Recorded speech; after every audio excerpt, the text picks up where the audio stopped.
Hey Ron, tomorrow set 11 comes out in English, and that means I've compiled a bunch of decks for you to kind of go with, to try out, that have shown promise in the Japanese metagame, right? They've at least performed decently at a major Japanese tournament, so basically WGP.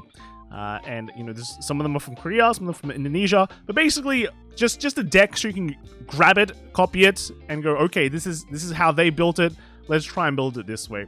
All right, there are two decks that I haven't shown, and really, they haven't really been doing anything, and that is the Lazulite deck, which is pretty, it's just really bad. Really bad. If you want a list for that, you know, you can check my old deck or VG top decks. Same with the Silhouette deck. It has shown 0 tops at all. I think it was featured like, I think maybe twice on VG top decks.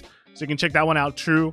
And funnily enough, Roroa, even though it got an upgrade, wasn't really played in this current meta. It recently got a top, but it's kind of featured as kind of a, how do you call it, a, you know, diversity cut deck, which is focusing on rushing with tokens. And that card only comes out in set 12. So I've kind of replaced that. So Thegrea, guys, feel sad, but I've replaced that with Claudine, which is it's a really strong PR that is coming out in this set as well as a box topper. So that is gonna be our Thegrea mainstay for today. But for the rest of them, they have all shown, well, even Claudine, they have shown some promise, or at least some results. So we can kind of go with that. So first off, let's just jump into it, right? First off, we have Tamayura. This one is kind of a sleeper. Bear in mind as well, we don't have Token Rambu in our current metagame in English. So that actually changes a lot. Token Rambu is just an insanely good all-rounder deck that has great early game, great mid game, and great late game, right? So without that, you know, a lot of decks... there's like one less deck which has incredibly strong early pressure, which means there should be more other decks that can kind of do well. But first off, we have the Tamayura again, right? This one is pretty easy to build. You literally just play less of the old Tamayura and run 4 of the new Tamayura because it's way better. Put in all the dolls. This is running 7 front, right? This came second at Sendai as well. So this is running 7 front. I think you can change this up. I think like a lot of other ones were running crits, but this one is running fronts. And then also running, I don't know what to really call this in English. This is kind of the generic order units, I guess. Like when you play an order, then after you play an order and you play this gets an effect, right? So this kind of just builds you a board from like nothing, right? You play an order, then you play this down, and then this top 5 checks and gets another card, and then you have you've established a front row. That's pretty much for like a Soul Blast 1 in an order play, right? So this really helps you out, right? This is basically extra copies of this card, I wanna say. All right, it's extra copies, except it doesn't require Soul Blast 2, right? It just requires Soul Blast 1. It doesn't really call you a Rurumi or a Rarami, but it can. You can in top 5 check. Also, I guess you can also grab an order for next turn if you have like other cards in hand that you like. But yeah, it just helps you build a board. There's some slots available in the deck that, you know, you just don't know what to run, so just run it, right? There's not really other better cards, I think, so this is probably the best that you can get. Next we have is Vermilion. So this came in top 16 in Nagoya. This is pretty much a straightforward Vermilion. This is like the only Vermilion list that has really topped as well. As you can see, nice filler card. We're running Latifa again, right? And then pretty much just max out all the Vermilion stuff except for the order. Just run 3 of the order, and then they're just running 2 of this dude that goes in Zol. Two. Is this a dragon or a dinosaur? Is that a dino dragon? But yeah, you run 2 of this guy. This kind of goes into soul and gives something 5k. It helps you build soul, and yeah, pretty much a straight up Vermilion list. Nothing too insanely special. The next we have is Greedon. So Greedon masks. This has been doing pretty well, at least one of the better mask decks to come out of set 11.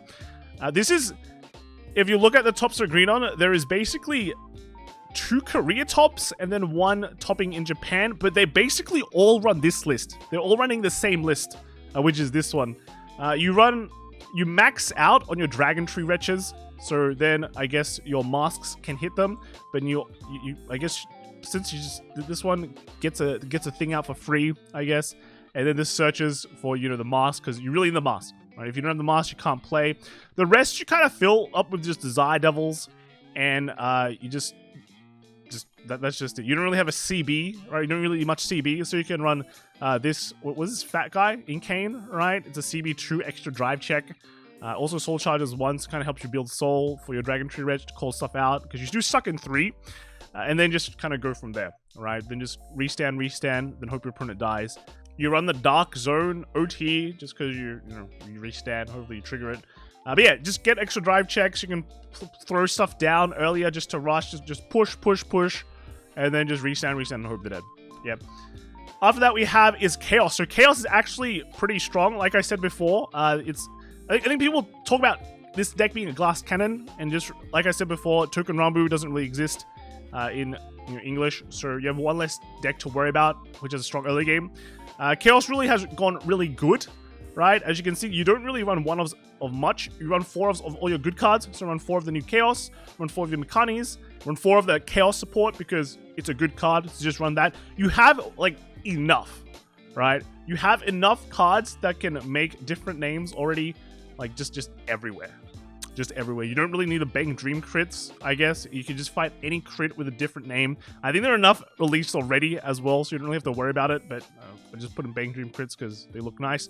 And then other things you can change. Do you really need that much soul? You can just take out some of the soul crits if you don't want. Just put in more different name crits, things like that. But yeah, Chaos has been doing okay in the Japan meta. It's a nice third deck for them, but in terms of rushing, it's also quite good. It just makes big columns, and your opponent can't guard, and they're just dead. Especially with Quenlu. So yeah, it's an interesting deck. It definitely is something that is. I think a lot of these decks fill up these nice tier 2 slots. So right now, you might say tier 1 is like a Ballista, Gandiva, maybe Minerva, right? But a lot of these decks coming from set 11 also fill in that tier 2 slot, which is still very, very strong for the tournament. Yeah. Then furthermore, we have is a Thegrea. So Thegrea did show some results too. With Thegrea, it's like much more straightforward. You really don't have that many slots because you're running a bunch of Thegrea stoppers. So there's like 8 slots taken up in your deck. You got a new support. So this new Dragon is just a good Thegrea support. So you just chuck this in. Also Spiral Cutie, because it just helps you. Basically, your early game is pretty trash. So at least you can plus of it. If you look at the ride deck as well, you just put your grade 1 Maple in there, because again, your ride line is pretty bad. So you might as well just put in a card that you need. And you can soul blast it out with the Cutie, right? Cutie also helps stack your deck later on, so you can just kind of get better triggers. Otherwise, yeah, you got Drilling Angels. You have just Therapy Angel that you can kind of call out and get like a 10k boost, and kind of capitalize on that for as long as possible. Just make big power and hope your opponent die, because then you have the order that also gets like Persona Ride plus 15k, right? Next is just Minerva. So this Minerva deck is actually probably one of the best decks to come out of the set. It's gonna be, I think a lot of people are considering it to be like tier 1, and it's just, think of like old Overlord, right? Remember back in the Jet meta where you had Overlord, Jet, and Ava as like pretty much the top 3 decks. And then back then, like Minerva was the more high roller Overlord that had a bigger turn, but less consistent than Overlord, right? Overlord, you just get a Halberd and go boom, boom, boom, boom, boom, and your opponent's dead. Minerva, you could do way more, but at the same time, you could brick way more, right? Now you have a few more consistency tools. So if you have this new PR that is currently out already. It's been out for a while now, like 1 or 2 months, I think. Everyone's been trying to get it. Just hits like other witches, right? Other chamomiles, plug them into soul, make your soul better. And then we'll get a grade 1 soon that lets you salvage important cards and put more things into soul. And then everything becomes way more consistent, which was what the old deck was kind of lacking. So now you have your big turn, you have more consistency. So you lose your weakness in a way. So in terms of the metagame, I think a lot of people are jumping on this deck. Right now, you have the Ballista, you have the Gandiva, but I think big players are going, I don't like either of them. Maybe I like Minerva more. So this is definitely the deck to look out for. And yeah, with the grade 1 that comes out in set 11, this deck is complete, right? It's just totally complete, and you have to be very, very careful when playing against it. This deck did win Nagoya as well. It did top a lot of other events too, and won a bunch of other events in Japan. So it's got the results to back it up. I think the only differences you might have is just like more of Melissa and like less of the siders. I think that's what I've been seeing, like 4-1. The 3-2 is fine as well. Yep. Ezel shown like like one result, I think 1 or 2 results in Nagoya. This came like 8th in Nagoya. Ezel, pretty straightforward. The deck is like average. It's a bit high rolly. This is kind of one of the ways to build it. There were a couple of tops, not too many. You can see that the pool for Ezel is quite strange. You have the Taith, which is pretty much your Latifa clone for Keta Sanctuary. Again, you play an order, look at the top 5, just build a board like that, and you get the power boost at the second. But yeah, that's pretty much Ezel. You put in your Din range, you put in your Silverfang Witches, and then you run some Bowmains. That's kind of it. And then you fill out the rest of resist generics, like Sages, good card. Chuck it in. This one lets you grab just an important card that you need to combo off. Do you ring? What do we name? Alright, what do we name? But yeah, just these cards pretty much, and I don't really have much to say. Ezel's just an okay deck. It's nothing too insane. It's like Vermilion, to be honest. It did better than Vermilion, but to be fair, you have so many good Keta decks. Why are you playing this one?